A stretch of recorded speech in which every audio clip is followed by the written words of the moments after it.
kuna siri 3 kuu za kuulinda mwito wako. Siri ya kwanza, siri ya nidhamu ya moyo.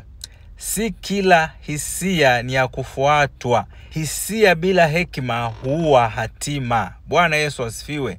Learn to question your emotions. What are their sources? Is it something that happened to you a while back? Is it fear driven?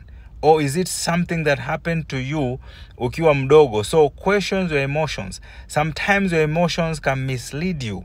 Siri ya pili ni siri ya kutenganisha mwito na upendo. Bwana Yesu asifiwe. Kila mwito una gharama. So learn to protect your calling. The first 2 instructions that God gave Adam in the Garden of Eden, wakati alimuweka katika bustani ya Edeni, alimwambia kwanza, cultivate the land and keep it. The word keep it hapo ina uhusiano sawa na protect it, guide it. So siri ya pili ni siri ya kufanya nini? Ya kuulinda mwito. Bwana Yesu asifiwe. Maana kila mwito una gharama. Siri ya 3, hii ni siri ya kuulinda nguvu za kiroho. Samson hakuwa dhaifu kwa sababu hakuwa na nguvu. Hapana.